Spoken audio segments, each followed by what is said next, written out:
지난주에는 저희들이 요한복음 1장 1절에서 5절의 말씀을 통하여서 태초에 말씀이 계셨고 그 영원한 말씀이 성부 하나님의 품 깊숙이 계시다가 아버지의 품속에 깊이 계시다가 함께 계셨다. 이게 함께는 단순히 병렬적으로 함께 계셨다 그런 뜻이 아니라 품속에 깊이 한 분으로 함께 계셨다.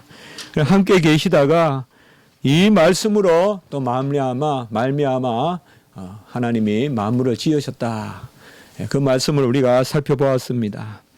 이 말씀으로 말미암아 만물이 지어졌다. 이 말미암아라는 요한복음 1장 3절의 말씀을 골로새서 1장 16절에 또 비추어서 우리가 살펴보았는데요. 골로새서 1장 16절에 보면 말씀에게서 그에게서 말은 말씀 안에서 이렇게 번역할 수 있다고 했습니다. 말씀 안에서 말씀으로 말미암아 말씀을 위하여 만물이 창조되었다. 말씀 안에서란 말은 바로 말씀이 원재료가 되고 원질이 되고 진료가 되고 그리고 말씀으로 인하여는 말씀이 지으신 주체가 되고 그리고 말씀을 위하여 지음을 받았다는 것은 모든 만물이 말씀 가운데서 열매를 맺어야 된다. 그래서 말씀으로 열매를 맺도록 지음을 받았다. 곧 말씀을 행하게끔 모든 만물이 지음을 받았다라고 이렇게 말씀을 또한 저희들이 보았습니다.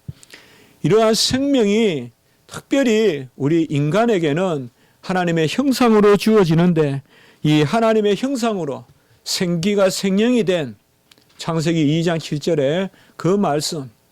그래서 특별히 우리 인류에게는 하나님의 형상과 모양에 따라서 생기를 불어넣으시니 생명이 되게 하시는데 이러한 우리의 생명을 요한복음 1장 4절에서는 빛이라고 불렀다라고 또한 우리가 말씀을 지난주에 살펴보았습니다.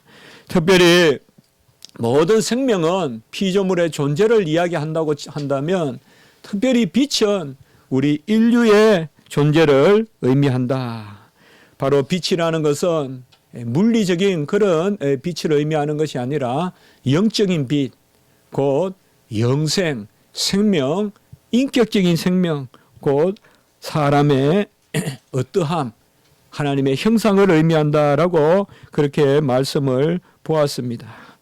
곧 빛은 사람의 생명이고 이 빛은 사람에게서 하나님의 말씀이 온전히 드러나는 것을 의미합니다. 그러므로 말씀이 빛으로 드러나는 것, 그것이 우리 인생의 가장 고상함입니다. 말씀이 우리 안에 역사하여 우리가 빛을 발할 때, 빛으로 드러날 때 그것이 바로 우리 인류에게 주시는 하나님의 형상의 고유함이고 그것을 하나님은 한 번 시험하셨는데 아주 은혜의 시험을 베푸셨는데 그것이 바로 선악과의 명령입니다.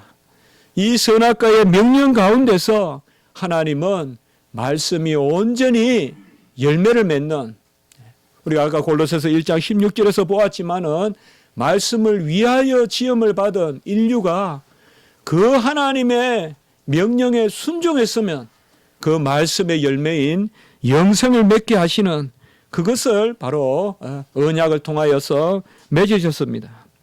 요한복음 12장 50절에 보면 아버지의 명령이 영생이다라고 이렇게 말씀하고 있습니다. 아버지의 명령이 어떻게 영생이냐? 이것은 다른 것이 아니라 바로 하나님의 말씀, 그 하나님의 말씀을 우리가 지켰다면 우리가 그 말씀을 인격적으로 지키게 지으셨거든요. 그 말씀을 지켰으면 우리가 온전한 빛을 발하고 영생의 그런 생명이 되어서 영원히 하나님과 더불어 살게 되었을 터인데 그 말씀을 지키지 못하니 이제 빛을 발하지 못하고 어둠이 되었습니다. 빛은 사람의 생명을 일컫는 말이고 어둠은 곧 사람의 죽음을 뜻합니다. 어둠은 스스로 빛을 받아들일 수 없습니다. 왜냐하면 어둠은 빛의 부정이기 때문에 그렇습니다. 어둠이 빛을 받아들인다는 것은 어둠이 어둠 자신을 부정하는 것입니다. 그렇기 때문에 어둠은 필히 빛에 대적합니다. 어둠이 빛을 받아들이면 어둠의 존재가 없어지기 때문에 어둠은 빛에 대적하고 어둠은 빛을 항상 질시하고 시기하고 빛에 대해서 쏘는 화살로 나타나고 빛을 이기려고 하는 것입니다. 이러한 빛이 어둠의 빛이 돼 어둠이 깨닫지 못하더라. 요한복음 1장 5절 지난주 마지막에 본 말씀인데요. 사실 어둠은 빛을 깨달을 수 없습니다. 어둠은 빛에 대적합니다. 그래야 어둠이 살아났기 때문입니다. 바로 인류가 죄를 지어서 이제 이 세상에 어둠이 들어오고 사망이 들어왔을 때 이 세상의 주관자는 어둠이 된 것입니다. 에베소서 6장 2절에 보면 어둠의 주관자, 바로 세상의 주관자가 어둠이다라고 이렇게 말씀하고 계신 것입니다.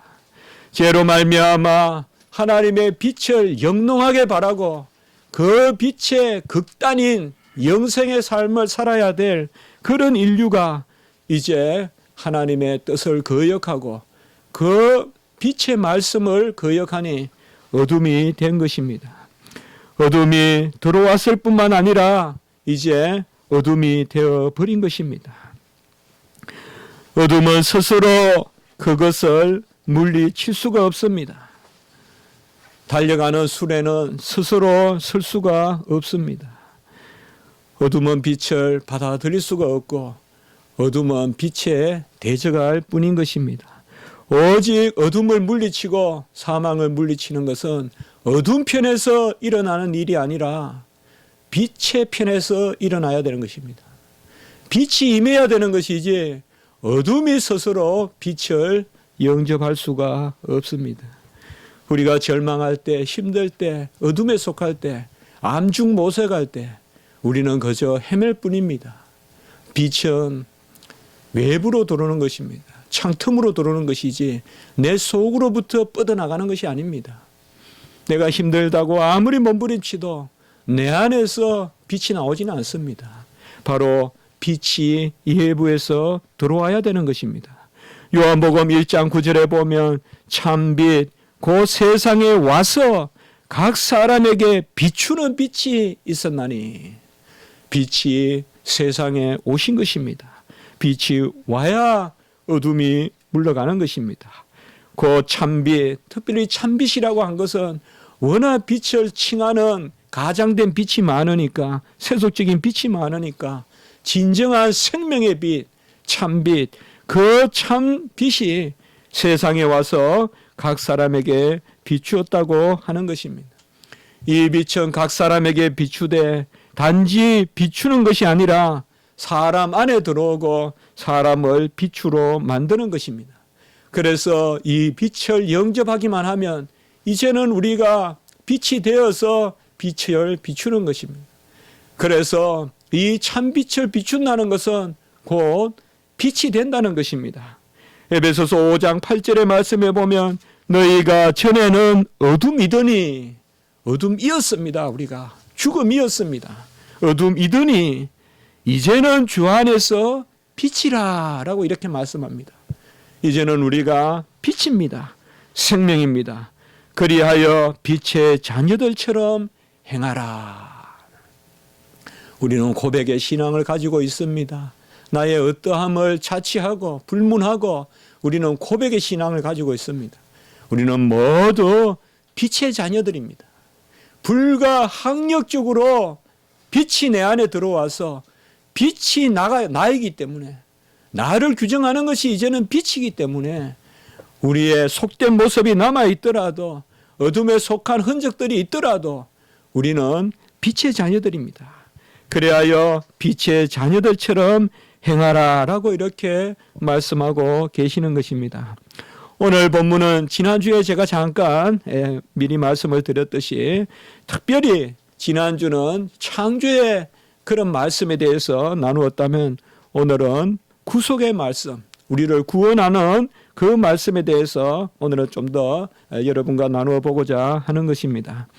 오늘 본문은 우리가 요한복음 지난 주간에 보았던 1장 1절에서 5절과 함께 읽으면 아주 뜻이 뚜렷해지고 오늘 말씀으로 지난 주간의 말씀을 더욱 상세히 풀어서 설명했다고 볼 수 있겠습니다.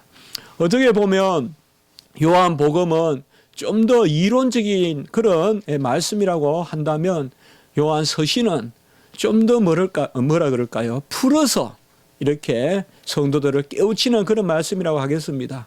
그래서 요한복음과 특별히 요한 1, 2, 3서를 함께 읽기를 권하고 그 가운데 요한계시록까지 곁들여서 그 요한문헌이라고 하는데 우리가 요한복음, 요한 1, 2, 3서, 요한계시록은 아주 함께 읽으면 아주 맛이 있습니다.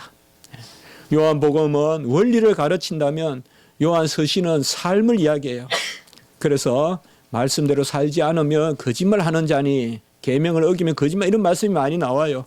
또 하나님은 사랑이시니 또 나오고요. 그리고 이러한 삶을 살아가는 데 있어서 우리의 소망이 뭡니까? 바로 계시록에 그 말씀이 잘 기록되어 있죠. 그래서 우리가 요한복음인데 요한의 그런 말씀을 함께 읽으면 참 우리에게 유익한데요. 특별히 오늘 본문에 보면 태초부터 있는 생명의 말씀, 이것은 지난 주간에 봤던 요한복음 1장 1절에 보면 태초에 말씀이 계시니라. 그리고 요한복음 1장 4절에 보면 그 말씀 안에 생명이 있었으니 이렇게 말씀하고 있잖아요. 그래서 요한복음 1장 1절과 1장 4절을 묶어서 오늘 요한일서 1장 1절에서는 태초부터 있는 생명의 말씀이다라고 이렇게 말하고 있습니다. 생명의 말씀이다 이렇게 되어 있지만 사실 많은 경우에 성경에서 이런 소유격을 썼을 때는 동격으로 봐도 됩니다. 말씀이 곧 생명이다. 혹은 생명이 곧 말씀이다. 이렇게 보아도 무방합니다. 이러한 태초부터 있는 생명의 말씀, 이 말씀이 우리가 지난 주간에 바로 말씀은 사람들의 빛이다. 그 요한복음 1장 4절에 보았잖아요. 그리고 그 빛에 대한 설명이 없는데 오늘 말씀에서는 보면 5절에 보면 지난 주간에 요한복음 1장 4절에서 그 말씀은 사람들의 생명이고 말씀에 생명이 있고 생명이 사람들의 빛이라고 했는데 그 빛이 뭐냐? 오늘 5절에 보면 이 빛이 곧 하나님이다라고 이렇게 다시 말씀하고 있습니다. 요한복음 1장 5절에 보면 하나님은 빛이시라. 그러니까 지난 주간의 말씀에는 보면 말씀이 빛이라 하고 오늘 말씀은 하나님은 빛이시라. 여기에서 또한 우리가 삼위일체를 볼 수가 있죠. 하나님은 빛이시라 그에게는 어둠이 조금도 없으시다라고 이렇게 말씀하고 있습니다. 사실 하나님에 관한 표현은 전부 절대적입니다. 자존적이고요. 우리가 성경에서 하나님을 칭할 때는 절대적인 것으로 읽어야 돼요. 하나님은 선하시니 이러면 절대선이에요. 그러나 사람을 칭할 때는 상대적으로 생각해야 돼요.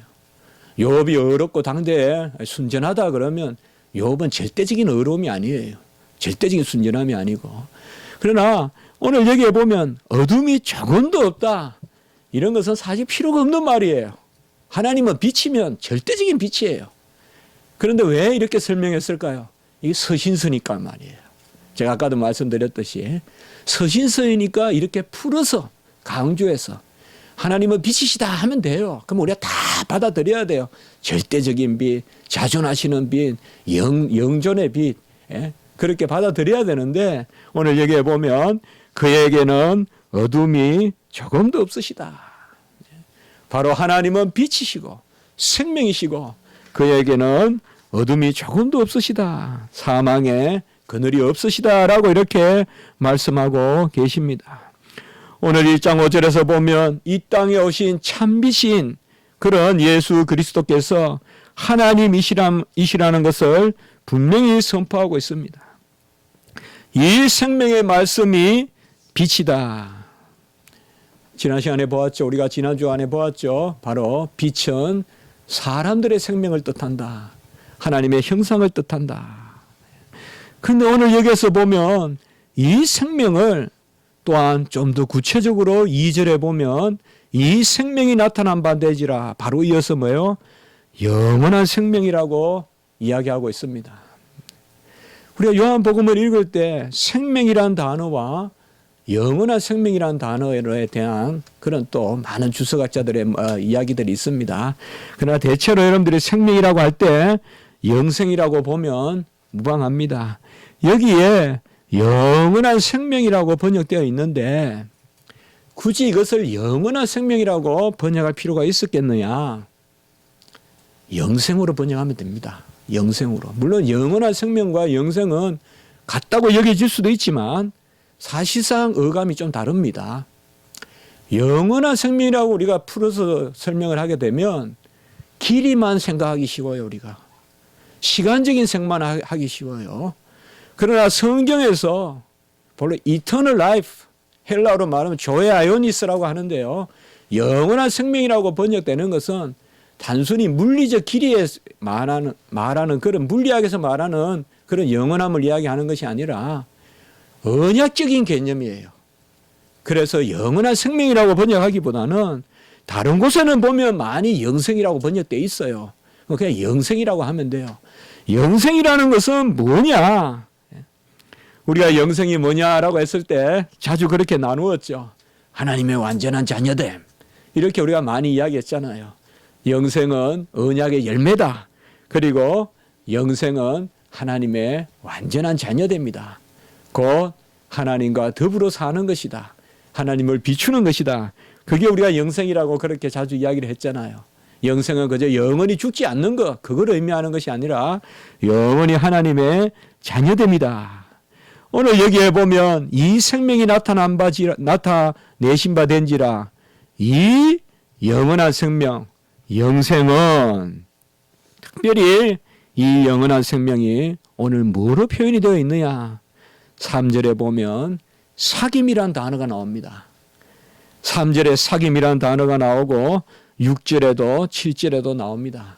그래서 저는 더더욱 이 영생의 의미를 살리기 위해서 영원한 생명이라고 번역하기보다 영생이라고 번역하는 것이 맞다. 그리고 영생은 바로 사귐이다. 하나님과 사귐이다. 하나님과 사귐이란 말, 이 사귐이란 말이 바로 코이노니아. 우리가 성도의 교제다라고 할 때 그 교제라는 단어입니다. 그래서 교제라는 단어도 좋지만 이 사귐이라는 단어가 참 좋지 않습니까? 바로 이 사귐이 뭐냐 이 말이에요. 오늘 요한일서 1장 3절에 보면 우리의 사귐은 아버지와 그의 아들 예수 그리스도와 더불어 누림이다라고 이렇게 이야기하고 있습니다. 성부와 성자가 함께 누리듯이 우리도 더불어 누린다. 특별히 2절에 보셔요. 이는 아버지와 함께 계시다가 이렇게 나오잖아요. 그래서 성부와 성자가 함께 계시듯이 우리도 그 안에서 함께 누린다. 이게 사귐이에요.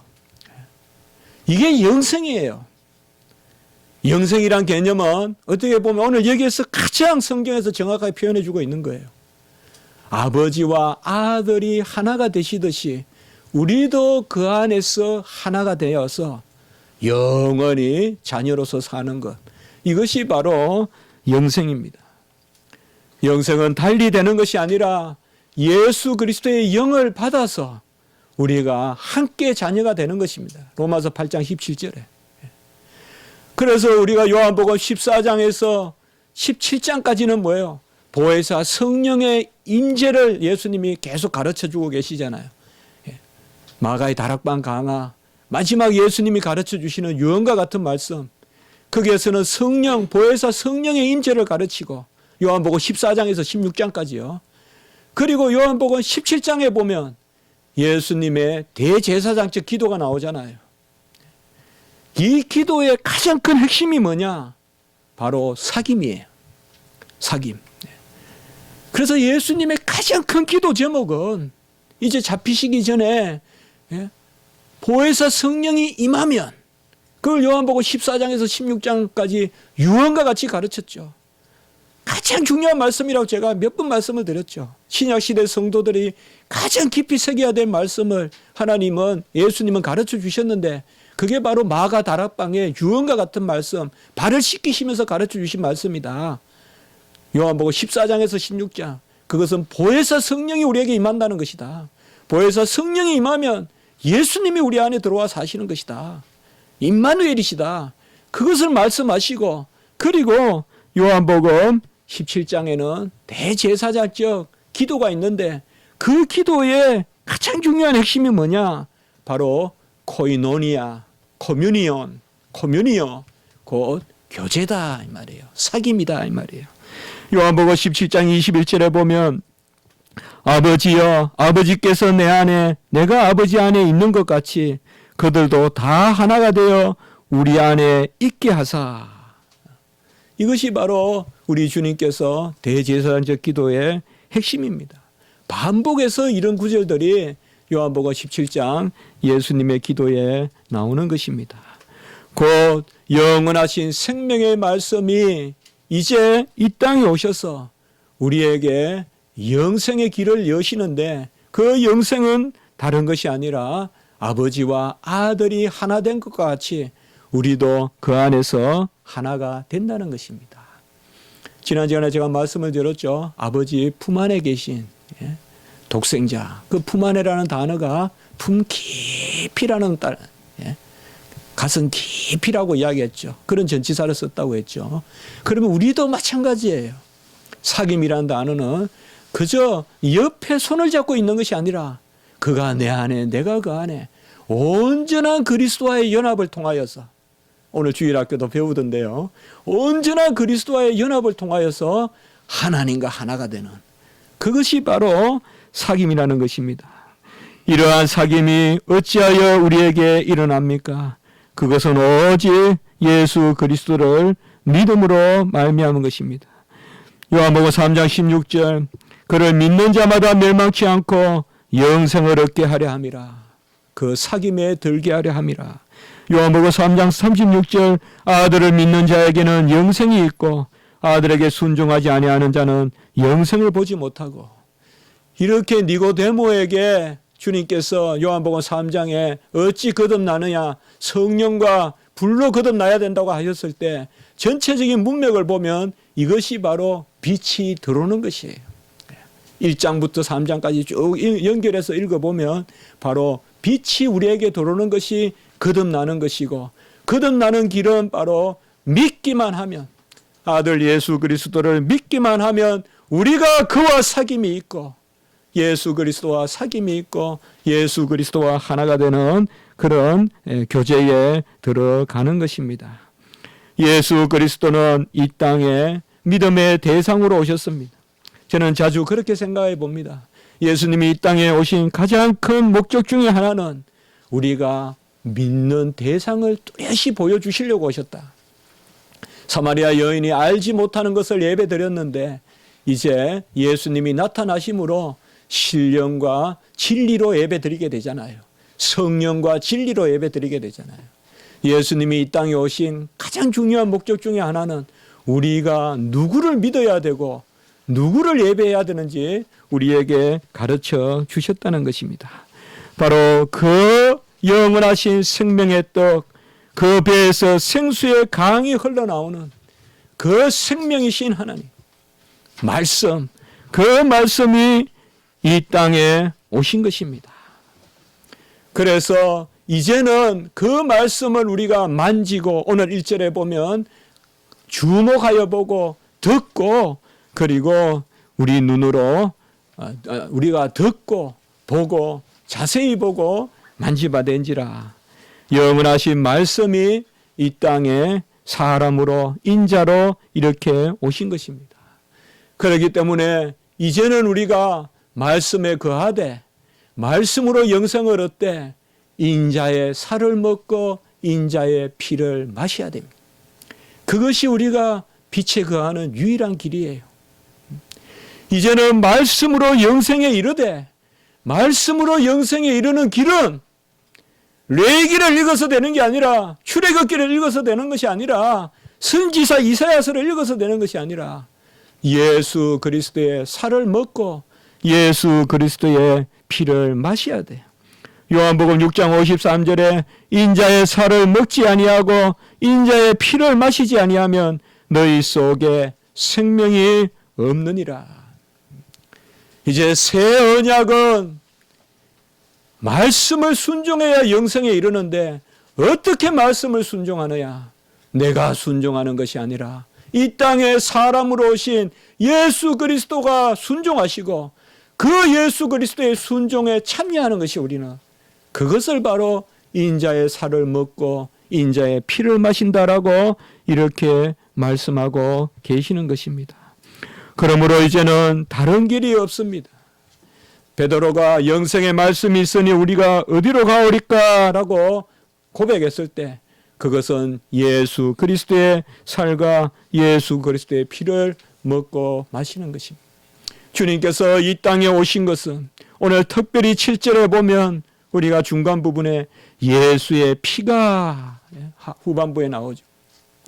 이 예수 그리스도의 피로 말미암아 말씀을 받는 거예요.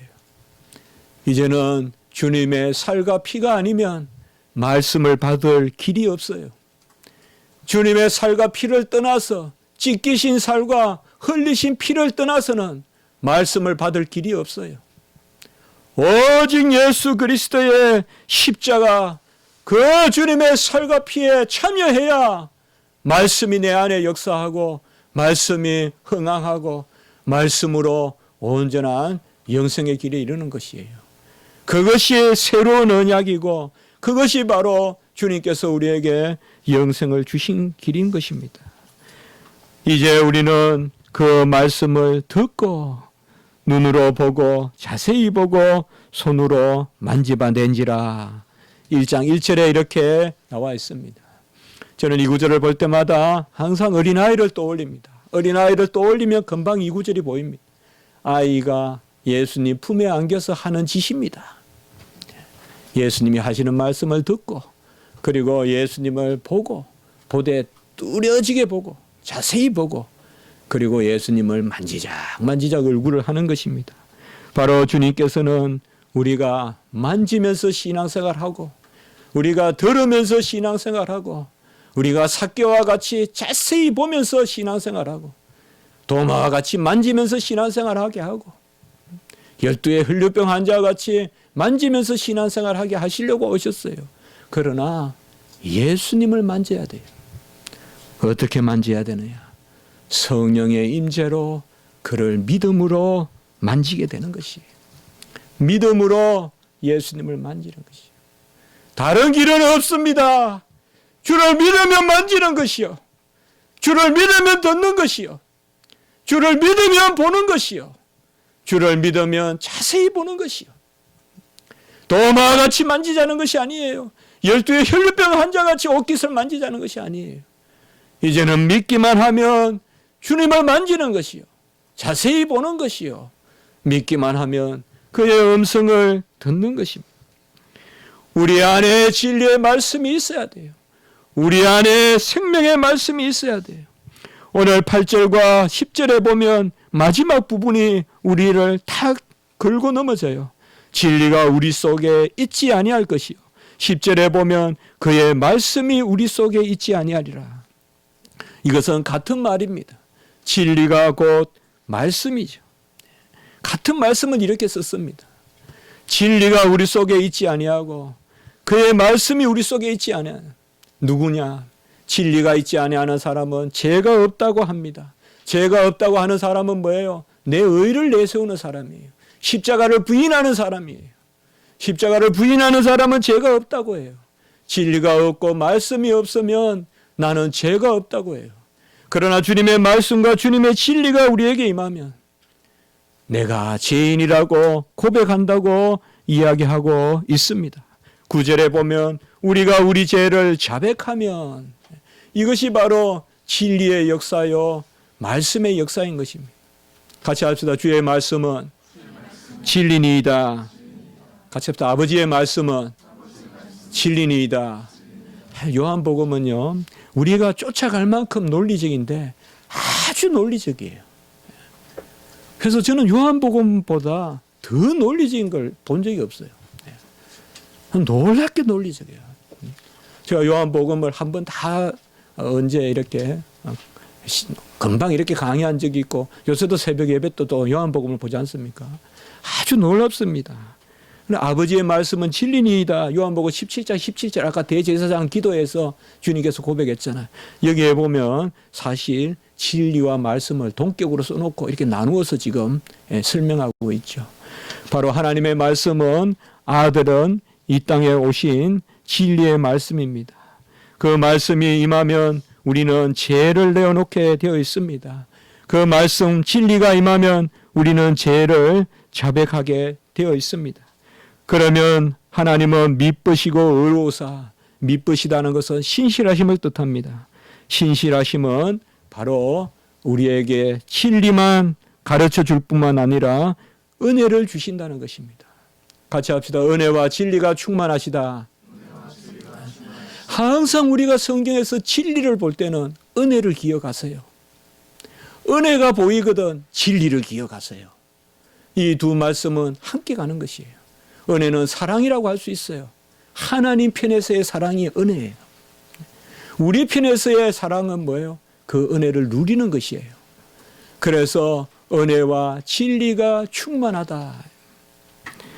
요한복음 1장 14절에 말씀이 육신이 되어 우리 가운데 거하심에 은혜와 진리가 충만하다. 주님의 말씀은 진리로만 임하는 것이 아니라 은혜가 함께 역사합니다. 그래서 우리의 죄를 깨닫게 할 뿐만 아니라 그냥 죄를 깨닫고 그저 가슴만 치고 가룟 유다와 같이 어찌할 줄 몰라서 대제사장 찾아가고 결국은 자살하고 마는 그런 상태로 놓아주시는 것이 아니라 우리의 죄를 깨닫게 하실 때는 은혜가 있습니다. 이게 우리는 버릇같이 돼야 돼요, 여러분들. 말씀의 진리가 내 안에 역사하면 은혜가 금방 느껴져야 돼요. 우리가 어릴 때 저는 그런 기억이 많습니다. 눈을 맞으면 저는 포근하다는 생각을 해요. 우리 마찬가지예요, 여러분들. 눈은 춥게 느껴지는 경우도 있겠지만 눈을 맞으면 포근하다는 생각이 돼요. 눈을 막 파고 어릴 때 놀 때 눈을 막 파고 그 안에서 막 그냥 본부놀이 이런 걸 막 해요. 군대놀이 같은 거. 그럼 눈 안에 있으면 얼마나 따뜻한지 몰라요. 눈을 막 쌓아가지고 깍깍 눌러가지고 그걸 파요. 그러니까 저에게는 눈이 상당히 따뜻한 어떤 그 무엇이에요. 근데 마찬가지예요, 여러분들. 하나님의 말씀을 차게 느끼지 마세요. 하나님의 말씀은 생명의 말씀이요, 영생의 말씀이요. 하나님의 말씀에는 은혜가 항상 함께 역사하세요. 그게 바로 예수님이세요. 영원하신 독생자 아버지 품속에 깊이 계신 그 독생자가 오셨으니 그 영광을 보니 은혜와 진리가 충만하시더라. 우리는 말씀을 받을 때 그것이 찌르면 찌를수록 더욱 은혜롭다는 것을 믿고 이것이 버릇같이 돼야 돼요. 어떻게 보면 이 버릇을 만들려고 하나님이 이 땅에 우리를 두셨는지 몰라요. 이 버릇을 만들려고. 그저 말씀이 보면 은혜가 맺혀 있는 거예요. 무슨 일이 있으면 벌써 은혜가 따라온다는 확신이 생기는 거예요. 어떤 고난이 있어도 은혜가 있다는 것을 이미 마음속에 새겨주시는 거예요. 진리, 말씀, 그래서 생명의 말씀인 거죠. 같이 합시다. 태초로부터 있는 생명의 말씀. 그 말씀이 우리와 사귐이 있다 이 말이에요. 그 말씀은 그저 세상에서 툭툭 가다가 한마디씩 하는 그런 날이 선 그런 진리가 아니에요. 사변적인 진리가 아니에요. 생명의 진리고 사랑의 진리고 그 진리는 은혜가 충만한 진리예요. 은혜와 진리가 충만하다. 하나님의 말씀으로 우리를 찌르거든 은혜가 넘치는 줄 믿으시기 바랍니다. 요한복음 1장 17절에 보면 율법은 모세로 말미암아 주어진 것이요 은혜와 진리는 예수 그리스도로 말미암아 온 것이라. 은혜와 진리는 예수 그리스도로 말미암아 오신 것이라. 같이 합니다. 은혜를 생각하면 진리를 떠올리고 진리를 생각하면 은혜를 떠올려라. 은혜가 넘칠 때는 빨리 제자리에 서야 돼요. 진리 생각해야 돼요. 좋다고 막 흐느적거리다 넘어져요. 또 진리로 나를 찌르면 너무 절망하지 마세요. 은혜가 따라와요. 그래서 은혜와 진리가 충만, 십자가에 가로 때는 사랑이요 은혜요, 세로 때는 진리요. 바로 주님께서 그 사랑과 진리가 못 박힌, 만나는 점에 못 박혔다. 이게 우리 십자가지기 교회, 제가 우리 교회 소개할 때 쓴 말입니다. 바로 이것이 우리의 구원의 증거입니다. 아들이 있는 자에게는 생명이 있고 하나님의 아들이 없는 자에게는 생명이 없느니라. 요한일서 5장 11절 12절에서 말씀하고 있습니다. 이것이 증거입니다. 증거는 아무것도 없습니다. 증거는 이것이니 하나님이 우리에게 영생을 주신 것과 이 생명이 아들 안에 있는 것이다. 아들 안에 생명이 있음을 우리가 믿고 그것을 받아들일 때 우리에게 구원의 증거가 있는 줄 믿습니다. 우리가 어찌 사귀어야 되겠습니까? 어찌 교제해야 되겠습니까? 많은 교제에 대한 이야기를 합니다. 어떻게 교제해야 되겠습니까? 우리 서로의 교제가 없으면 필히 망합니다. 19세기 독일 교회가 그랬습니다. 공동체를 이야기하다가 망했습니다. 그게 19세기, 20세기 서구 교회가 몰락할 때 나오는 바로 윤리적인 신앙이고 공동체 신앙이었습니다. 우리는 먼저 하나님과 사귀어야 돼요. 예수 그리스도와 하나님이 사귀듯이 그 안에서 사귀고 그리고 우리와의 교제가 따라와야 돼요. 같이 합시다. 성도 각자의 그리스도와의 연합이 우리와의 연합보다, 우리 서로의 연합보다 앞서야 한다. 우리가 먼저 기도할 것은 그겁니다. 성도 각자가 그리스도와의 온전한 연합에 있어야 돼요. 저는 그걸 두고 기도해요. 각자가 말씀 묵상 잘하고 각자가 기도 잘하면 우리는 친해져요. 우리는 가장 친해져요. 그러나 그것을 등한시하고 우리끼리 모여서 놀자 먹자 하면 필히 교회는 망하고 말아요. 바로 하나님과 사귐이 있고 그 사귐의 길을 열어주셨습니다. 진정한 성도의 교제는 바로 성도 각자가 그리스도와 연합하는 것. 그것을 우리는 서로 도와주는 것. 이것이 어떻게 보면 진정한 교제예요. 우리 주일학교 학생들이 공부 잘하게끔 도와주는 것. 이게 성도의 교제예요. 말씀에서 조금 어긋나는 분에게 건면해 주는 것. 이것이 성도의 교제의 제1길이에요. 그것을 우리가 기억하고 그런 역사가 우리에게 있기를 바라는 것입니다. 다음 주에는 이러한 하나님의 형상이 어떻게 우리에게 온전해졌는지 이것을 다음 주에는 제가 한번 또 여러분과 나누어 보려고 합니다. 한번 기도드리겠습니다.